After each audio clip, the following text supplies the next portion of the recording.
बच्चों, अब ध्यान से सुनो। 14 नवंबर 1889 को उत्तर प्रदेश के इलाहाबाद शहर में एक बच्चे का जन्म हुआ, जिसका नाम रखा गया जवाहरलाल। उस समय भारत अंग्रेजों के शासन में था। जवाहरलाल के पिता थे पंडित मोतीलाल नेहरू, जो उस समय के बहुत बड़े वकील और अमीर व्यक्ति थे। उनका घर सुविधाओं से भरा हुआ था, लेकिन इसके साथ ही देश की आज़ादी की चिंता भी उस घर में हमेशा रहती थी। मैडम मुस्कुराकर कहती हैं, बच्चों, जवाहरलाल बचपन से ही बहुत जिज्ञासु थे। वे किताबें पढ़ना पसंद करते थे और हर बात पर सवाल पूछते थे। उन्हें घर पर ही अच्छे शिक्षक मिले, जिनसे उन्होंने अंग्रेजी, इतिहास और विज्ञान की शिक्षा ली। लेकिन बच्चों, जवाहरलाल का बचपन केवल आराम और खेल में नहीं बीता।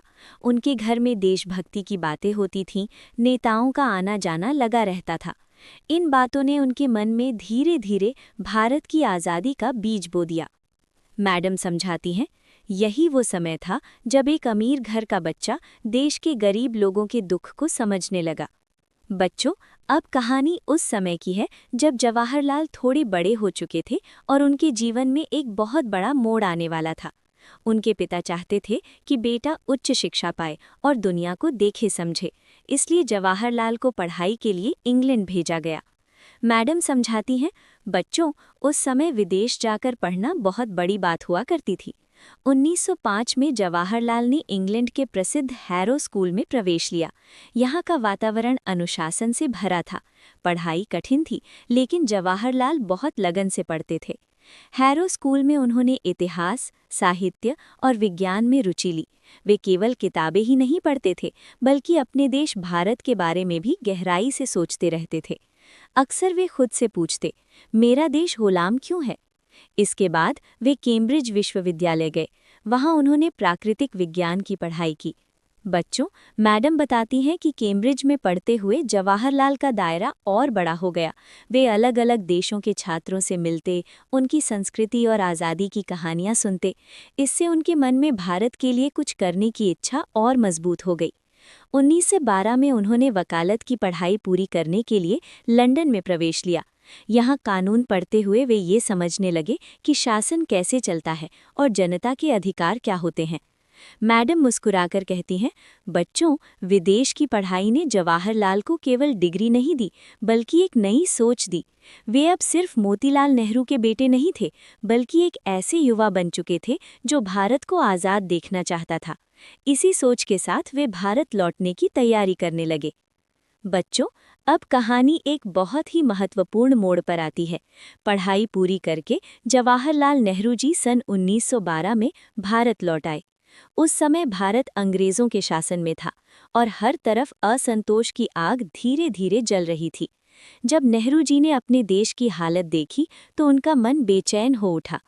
मैडम बच्चों को समझाती हैं, बच्चों, पढ़ाई सिर्फ नौकरी के लिए नहीं होती। पढ़ाई का असली मतलब होता है समाज को समझना। नेहरू जी ने भी यही किया। उन्होंने वकालत शुरू की, लेकिन उनका मन अदालत में कम और देश की हालत पर ज्यादा लगा रहता था। इलाहाबाद में रहते हुए नेहरू जी का संपर्क बड़े बड़े नेताओं से हुआ। यहीं उनकी मुलाकात महात्मा गांधी जी से हुई।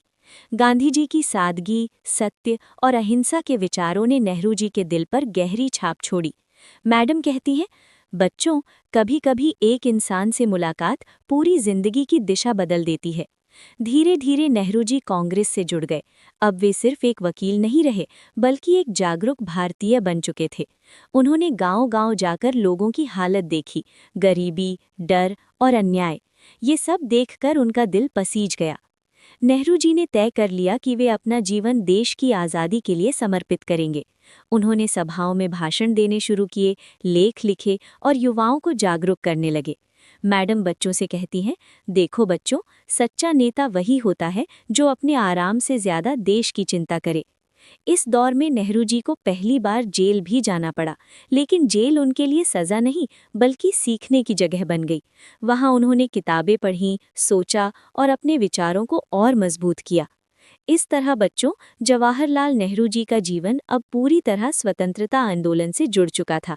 आगे हम देखेंगे कि कैसे वे एक बड़े राष्ट्रीय नेता बनते गए और देश के भविष्य की नींव रखने लगे। बच्चों, अब कहानी उस दौर में पहुंचती है जब जवाहरलाल नेहरू जी का जीवन पूरी तरह देश की आज़ादी के संघर्ष से जुड़ गया था। मैडम मुस्कुराकर कहती हैं, अब ध्यान से सुनना, क्योंकि यही समय था जब भारत का भविष्य आकार लेने लगा था। महात्मा गांधी जी के नेतृत्व में देश भर में असहयोग आंदोलन की लहर उठ रही थी। गांधी जी चाहते थे कि भारतीय अंग्रेजी हुकूमत का शांतिपूर्वक विरोध करें। नेहरू जी ने गांधी जी के इस विचार को पूरे दिल से अपनाया।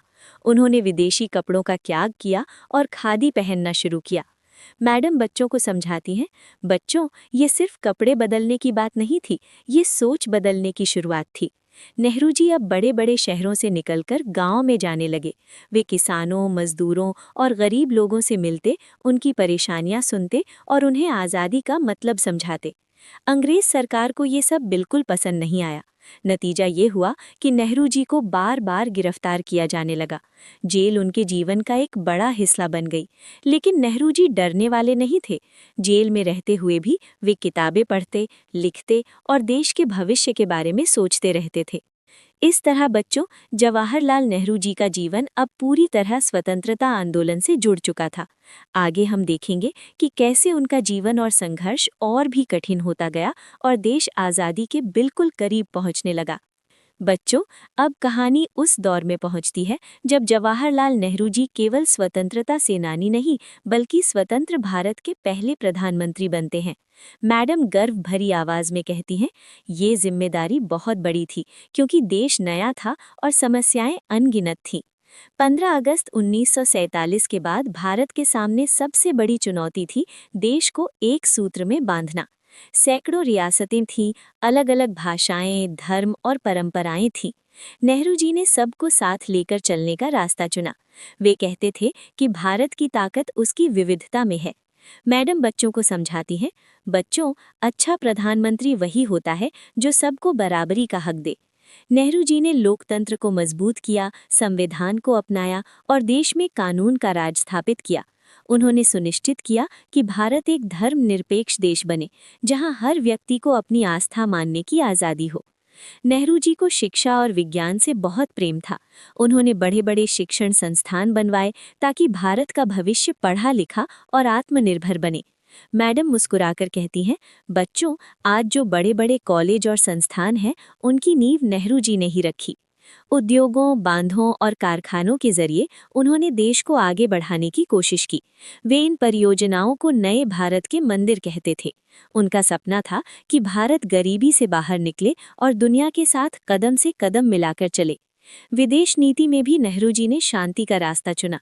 वे चाहते थे कि भारत किसी भी बड़े देश का गुलाम न बने और अपनी स्वतंत्र पहचान बनाए रखे। मैडम कहती हैं, बच्चों, यही कारण है कि भारत दुनिया में शांति का संदेश देने वाला देश बना। इस तरह बच्चों, जवाहरलाल नेहरू जी के नेतृत्व में भारत ने अपने पहले कदम मजबूती से रखे। चुनौतियां बहुत थीं, लेकिन उनके सपने उससे भी बड़े थे। आगे हम जानेंगे कि बच्चों के चाचा नेहरू कैसे बने और उनके जीवन का अंतिम अध्याय कैसा रहा। बच्चों, अब हम कहानी के आखिरी और सबसे भावनात्मक अध्याय पर पहुंचते हैं। मैडम हल्की मुस्कान और नम आंखों से कहती हैं, ये वो हिस्सा है जहां हमें सिर्फ इतिहास नहीं, इंसानियत भी सीखनी है। जवाहरलाल नेहरू जी को बच्चों से बहुत प्रेम था। बच्चे उन्हें प्यार से चाचा नेहरू कहते थे।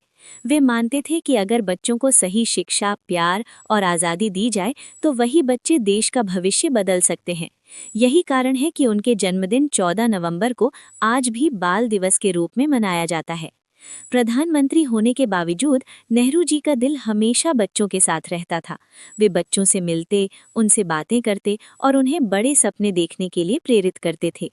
मैडम बच्चों से कहती हैं, बच्चों, इसीलिए नेहरू जी आज भी बच्चों के सबसे प्रिय नेता माने जाते हैं। समय के साथ नेहरू जी का स्वास्थ्य कमजोर होने लगा। लगातार काम, तनाव और जिम्मेदारियों ने उनके शरीर को थका दिया था। फिर भी वे देश की सेवा में लगे रहे। लेकिन 27 मई 1964 को देश ने अपना पहला प्रधानमंत्री खो दिया। ये खबर पूरे भारत के लिए बहुत बड़ा सदमा थी। मैडम गंभीर स्वर में कहती हैं, बच्चों, उस दिन पूरा देश रो पड़ा था। लाखों लोग उन्हें अंतिम विदाई देने आए थे। लेकिन नेहरू जी का जाना अंत नहीं था, क्योंकि उनके विचार और सपने आज भी जिंदा हैं। आज जो लोकतांत्रिक भारत हम देखते हैं, उसकी नींव नेहरू जी ने ही रखी। शिक्षा, विज्ञान, समानता और शांति, ये सब उनकी सोच का हिस्सा थे। उन्होंने हमें सिखाया कि देश को आगे बढ़ाने के लिए ज्ञान और समझ सबसे जरूरी है। कहानी के अंत में मैडम बच्चों से कहती हैं, बच्चों, जवाहरलाल नेहरू जी का जीवन हमें ये सिखाता है कि सच्चा नेता वही होता है जो आने वाली पीढ़ियों के लिए सोचता है। इस तरह बच्चों, ये थी पंडित जवाहरलाल नेहरू जी की पूरी जीवन कथा, एक बच्चे से लेकर देश के निर्माता तक की यात्रा।